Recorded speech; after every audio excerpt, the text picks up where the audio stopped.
السلام علیکم ورحمۃ اللہ وبرکاتہ۔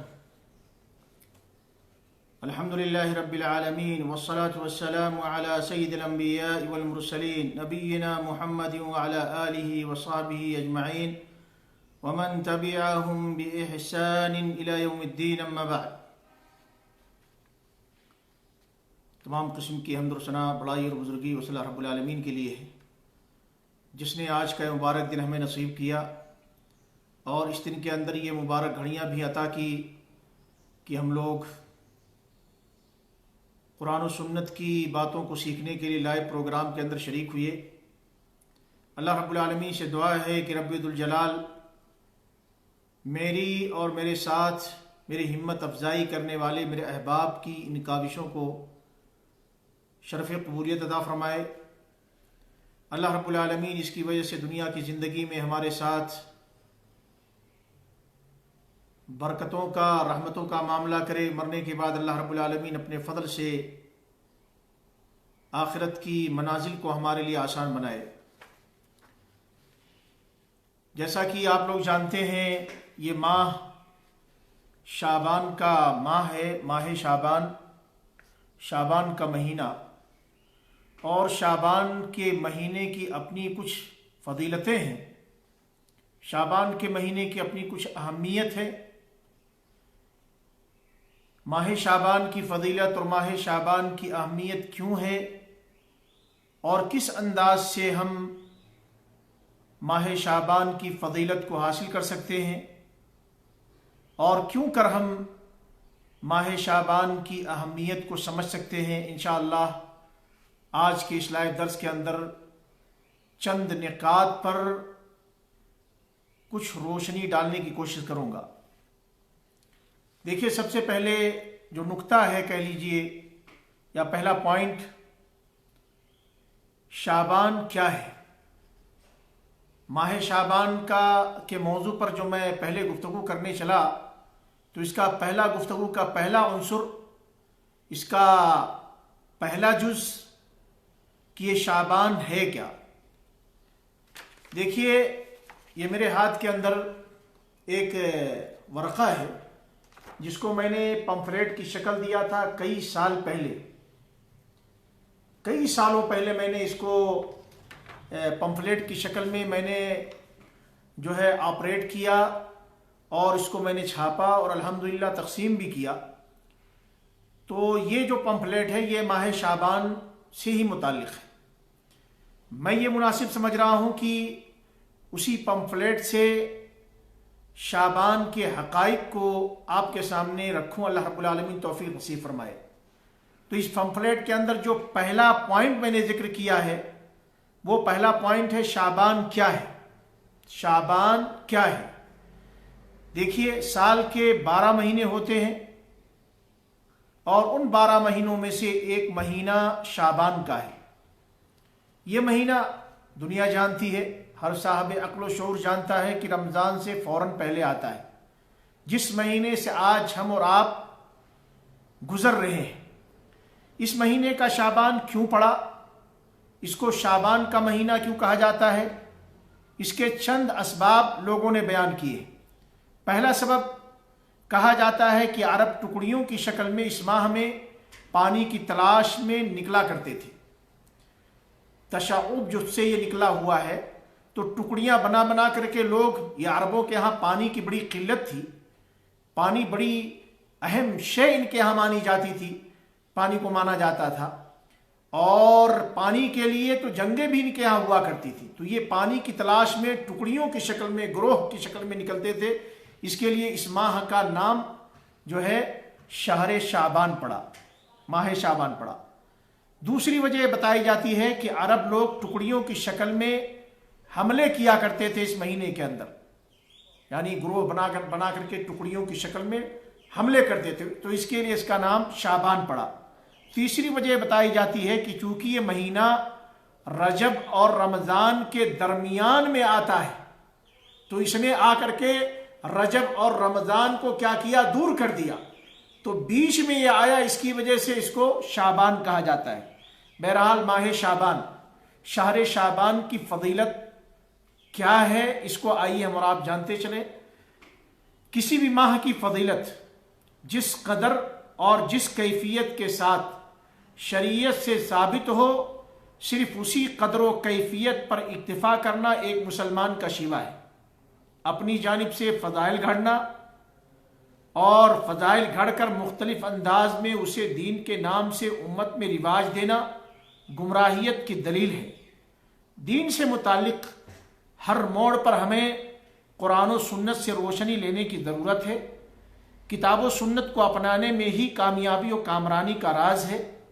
سچ کہا علامہ اقبال رحمۃ اللہ علیہ نے، ہم کو بس کافی ہے دو مہر ہدایت کے لیے، ایک قرآن دوسرا ہے سنت خیر الورا۔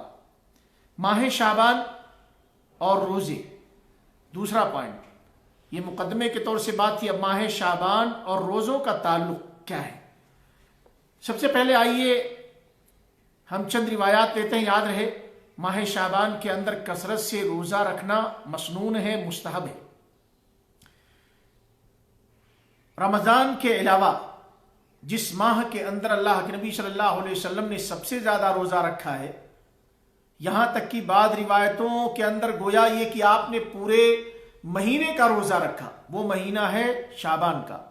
جس ماہ میں اللہ کے رسول صلی اللہ علیہ وسلم رمضان کے علاوہ سب سے زیادہ روزہ رکھتے تھے، وہ ماہ شعبان کا ہوا کرتا تھا۔ آئیے روایت لیتے ہیں۔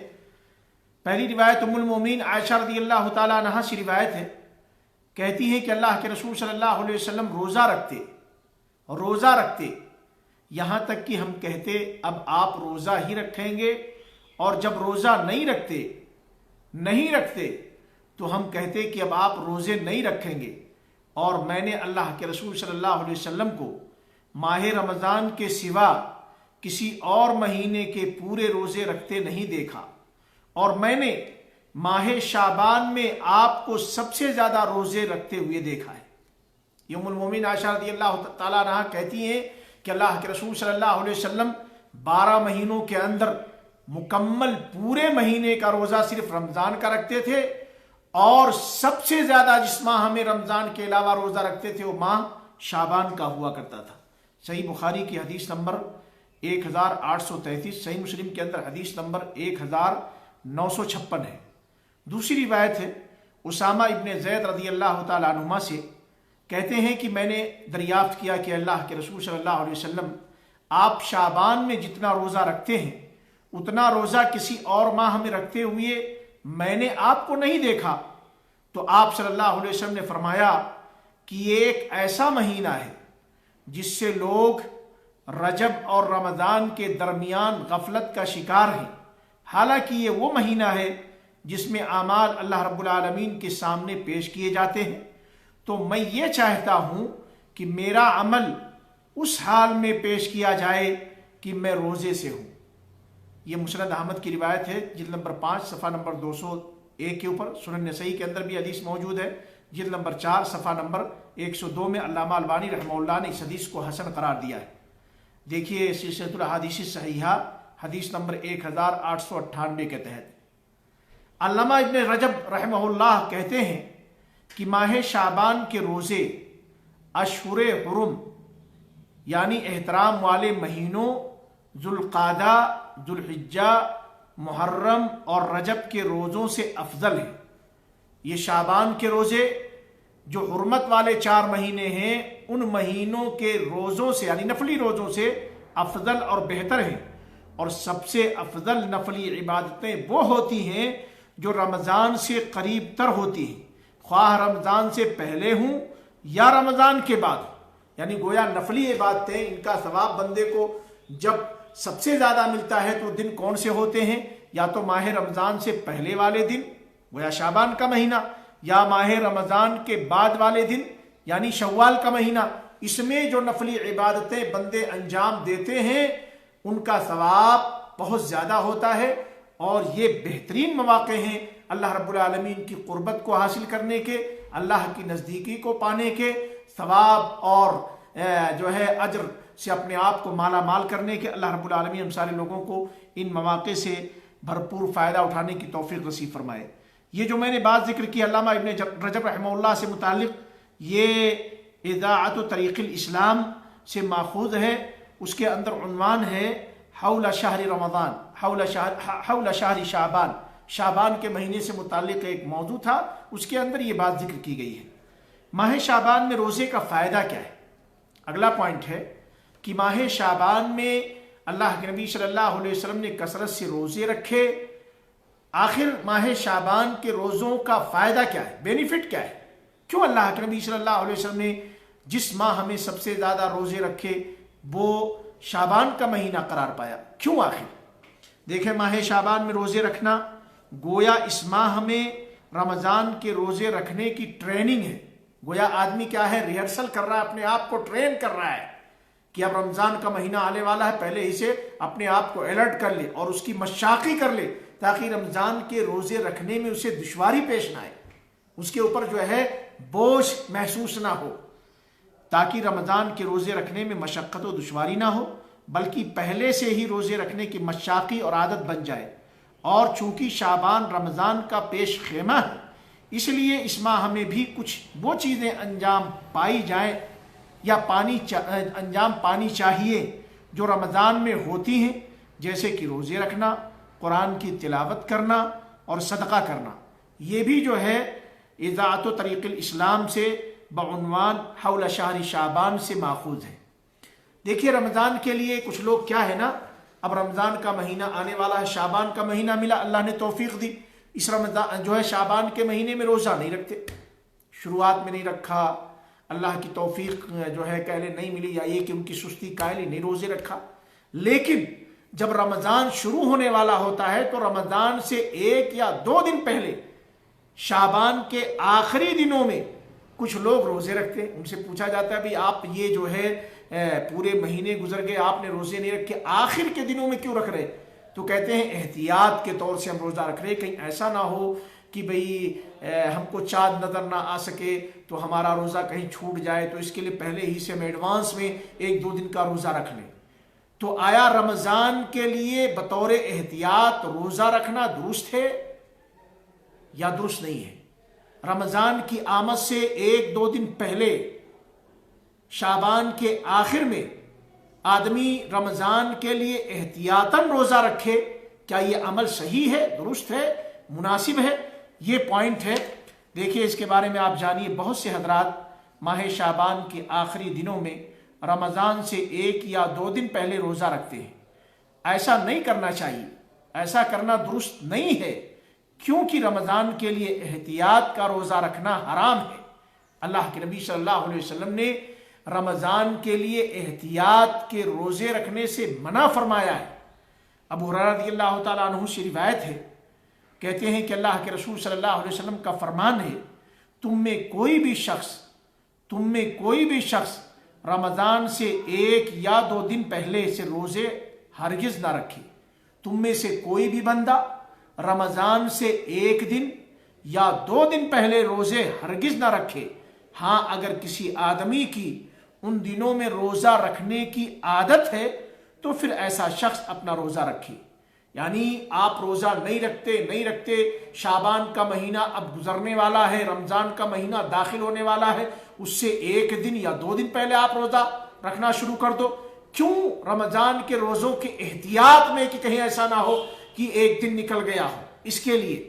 تو یہ حرام ہے، اللہ کے نبی صلی اللہ علیہ وسلم نے منع کیا ہے. ہاں، اگر آپ کا اپنا معمول ہے کہ مثال کے طور سے آپ پیر کے دن کا روزہ رکھتے تھے یا آپ جو ہے جمعرات کا روزہ رکھتے تھے، اب جو 1 دن پہلے رمضان سے جو دن آیا وہ مثال کے طور سے پیر کا دن ہے اور آپ کا اپنا معمول ہے کہ آپ روزہ رکھتے ہیں، تو آپ اپنا روزہ جاری رکھیے.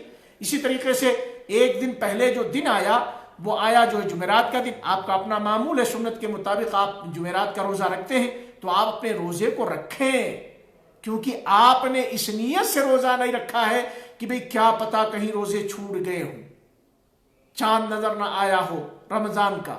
تو احتیاط کے طور سے آپ کا روزہ نہیں، بلکہ آپ اپنے عادت کے مطابق سنت کی پیروی کرتے ہوئے آپ چل رہے تھے.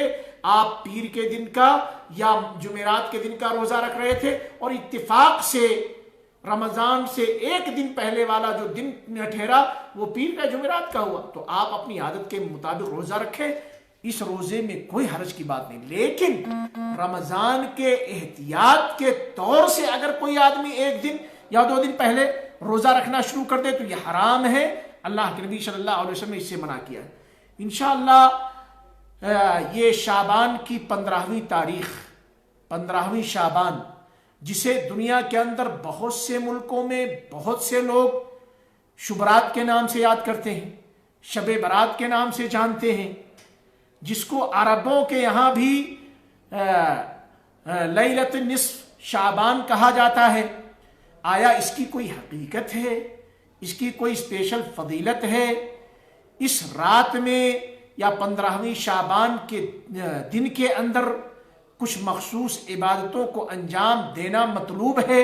انشاءاللہ اس پر باتیں اگر کل موقع ملا تو کل، ورنہ پھر 2 دن کے بعد آپ کے سامنے لے کر کے حاضر ہوں گا. 15ویں شعبان کے دن روزہ رکھنا یا 15ویں شعبان کی رات میں رات کو جاگ کر مخصوص کچھ عبادتوں کا اہتمام کرنا وغیرہ وغیرہ، قبروں کی زیارت کو جانا وغیرہ وغیرہ، اس سے متعلق انشاءاللہ وعدہ ہے رب کی توفیق سے اگلا پروگرام ہوگا. میں انہی چند باتوں پر جو نقاط میں نے پہلے ذکر کیے، جو پوائنٹس انہی پر اتفاق کرنا چاہتا ہوں. جو پوائنٹس آج کے اس درس کے اندر ذکر کیے گئے آپ کے سامنے، سب سے پہلا پوائنٹ تھا کہ شعبان کیا ہے، اس کے بعد شعبان کو شعبان کیوں کہا جاتا ہے، وجہ تسمیہ کیا ہے، اس کے بعد دوسری چیز یہ کہ شعبان کی فضیلت، اس کے اندر مقدمہ ذکر کیا گیا. اس کے بعد شعبان کی فضیلت میں یہ ہے کہ شعبان کے مہینے میں آدمی روزے رکھے، نفلی روزے کثرت سے رکھے، لیکن پورے مہینے کا نہیں. اسی طریقے سے پھر جو ہے چوتھا پوائنٹ، ماہ شعبان میں روزہ کیوں رکھا جاتا ہے، روزوں کے فائدے کیا ہیں، وہ باتیں بیان کی گئیں. اس کے بعد پھر رمضان سے پہلے احتیاط کے طور پر 1 دن یا 2 دن پہلے روزہ رکھنا شروع کر دینا، اس پوائنٹ کو بھی بتایا گیا کہ یہ حرام ہے، یہ حلال نہیں، اور کلیئر کرنے کی کوشش کی گئی. امید کی باتیں سمجھ میں آ گئی ہوں گی. اگر آپ کو یہ باتیں پسند آئی ہیں دلائل کی روشنی میں تو یقیناً آپ اس کے مطابق عمل کریں اور اس سے آپ لوگوں کو بھی آگاہی دیں، اس پیغام کو دوسروں تک بھی پہنچانے کی کوشش کریں. اور سب سے بہترین ذریعہ دوسروں تک اس پیغام کو پہنچانے کا یہ ہے کہ آپ شیئر کا بٹن دبائیے یا ڈاؤن لوڈ کر کے اپنے دوستوں تک آپ پہنچائیے، اپنے رشتہ داروں تک پہنچائیے. اللہ رب العالمین ہم سارے لوگوں کو توفیق نصیب فرمائے کہ ہم قرآن و سنت کی باتوں کو خود بھی سیکھیں اور اس کے مطابق اپنا عقیدہ اور عمل بنائیں، اور قرآن و سنت کی تعلیمات کو ہم جہاں تک ہو سکے دوسروں تک پہنچانے کی بھی کوشش کریں، تاکہ ہو سکتا ہے کہ اللہ رب العالمین ہماری اس کوشش کے نتیجے میں ہمیں دنیا کے اندر ہم نے جو گناہ کے کام کیے ہیں، ہم سے جو بھی جو ہے کوتاہیاں ہو گئی ہیں، اللہ رب العالمین اسے عفو و درگزر سے ہمکنار کر دے اور اس کی مغفرت فرما دے. اور اللہ رب العالمین ان نیکیوں کے صلے میں اپنے فضل سے اللہ رب العالمین کل مرنے کے بعد ہمیں جنت الفردوس کے اندر جگہ نصیب فرما دے. ہمیں امید ہے انشاءاللہ اللہ رب العالمین قبول فرمائے. پھر کل کی مجلس کے اندر اگر وقت ملا تو انشاءاللہ 15ویں شعبان کی رات میں یا 15ویں شعبان کے دن میں شبرات وغیرہ وغیرہ کے نام سے جو کچھ ہوتا ہے، اس کی حقیقت کیا ہے، اس پر کچھ گفتگو ہوگی. اللہ رب العالمین امن و سلامتی کے ساتھ، صحت و تندرستی کے ساتھ، ایمان کی حالت میں دوبارہ پھر لائیو پروگرام کے اندر ہمیں اور آپ کو شریک ہونے کی توفیق نصیب فرمائے. دعائے خیر میں یاد رکھیں. آپ احباب کا بہت بہت شکریہ. جزاکم اللہ خیرا. بارک اللہ فیکم. والسلام علیکم ورحمۃ اللہ وبرکاتہ.